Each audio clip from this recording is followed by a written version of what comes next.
Hey, it's Rich Tehrani. Thanks for watching. We're here at the ITEXPO TECHSUPERSHOw 2025 in Fort Lauderdale, Florida. On our program is Julie Kniseley, and she is with James Moore HR Solutions. Julie, welcome to the show. How are you? Thank you. I'm doing fantastic. It's been a busy day.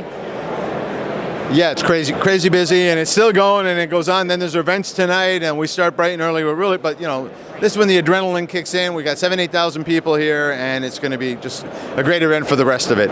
Tell me about your organization. What do you guys do? So on the James Moore HR Solutions side, we basically do everything in the HR space from a consulting or outsourcing standpoint. So anybody who's familiar with how HR works, we do that on behalf of clients, not just for our own company. So anything from cradle to grave on an employee, from the entire employee life cycle, including like workforce strategy and human capital resources and how to apply those concepts for planning for the future for companies. Great. Are there any other services you left out, or are those the services? No, it's a pretty big cornucopia right under that umbrella. So everything from their traditional kind of compliance, HR type stuff, all the way is now in thinking more predictive analytics. How does a company need to get ready for what's coming 6 months or a year down the road from a workforce standpoint? Because anytime you open up the paper, there's another article about people not having enough employees to be able to do the work. So that's where we step in and try to help them figure that out. So there's some talk of HR being a profit center. Is that feasible? Tell us about how that works. It should be.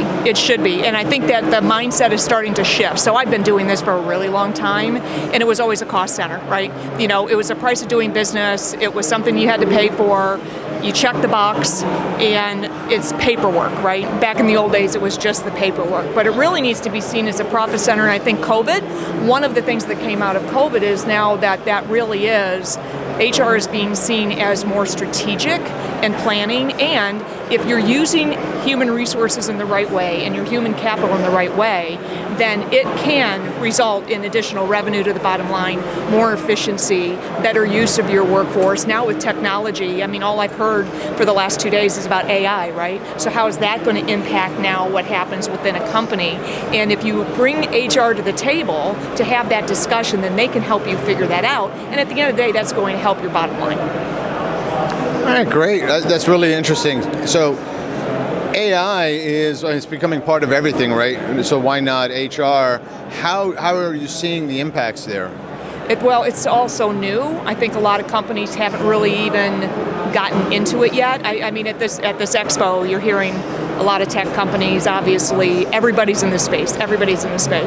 So far, that really hasn't been our experience with a lot of the clients we have, especially if they're small to medium size, less than 20 million. They really haven't touched it a whole lot. They don't know what to do with it.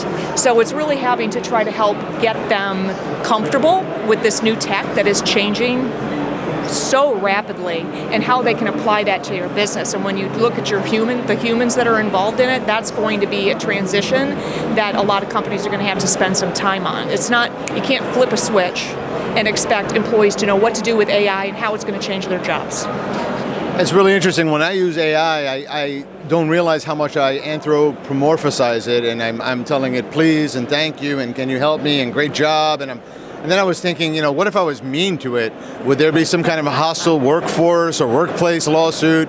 Will they unionize? Do we need to worry about that? But no, the point being, there are a lot of changes that we need to think about as we have AI bots that are employees and they interface with our other employees, and how we handle all of that, right? Right, absolutely. And training, how do you upskill or reskill the employees so that they can work within an AI environment when they might not have had any exposure to it whatsoever? Multi-generational workforces, you got people that are my age, they might be scared of it, never touched it, don't know what to do with it, while the younger generations are coming in where by the age of 2, they had an iPad in their hand, right? So I think the workforce and companies really need to start thinking about and preparing now for the inevitability that AI is going to be part of their business and their workforce. So how do you get the employees from where they are now to where they need to go?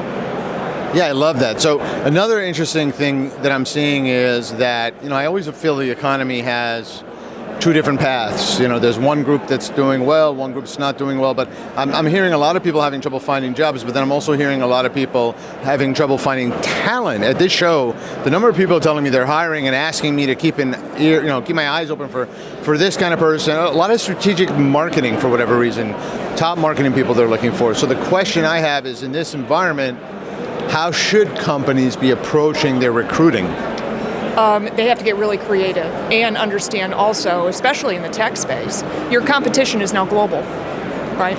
So 10, 15 years ago, the competition for talent was you ran an ad in the paper, you looked in your community, and that's where you found people. But now you can be sitting here in Fort Lauderdale and work for a company out of California, making money like you were sitting in California, and do the remote thing. So I think it's companies need to get more creative, and they also need to understand, to your point about marketing, they have to market the company. They are a brand, and that has to be part of what they're trying to present to candidates. Yeah. Who are they? What's their culture? What do they believe in? And what's their purpose? When kids coming out of school now, they very much want to go to a company where it serves a purpose, and there is something that's going to help the community or help the environment or those things. So I think they really need to kind of make sure that they can tell the story of what they do and how they do it, and really work on that brand awareness. You can't just run an ad anymore and hope that somebody is going to answer it. Well, we really appreciate your time. This was really, a lot of my talks are technical, but I think speaking with someone on the HR side is important, because ultimately technology without the proper HR and culture is not going to be as effective. So I think there's a nice synergy, and I think it's important for everyone out there to be aware of. And if they've got questions, how do they find out more about you? They can visit our website, which is www.jmco.com, or I don't know how to answer that, honestly. Well, that's a good answer. They just go to your website. Yeah, just go to the website. Are you on LinkedIn? Yes, I am on LinkedIn. Okay, so that's two ways. Well, thank you again for being here. Thank you. Appreciate it.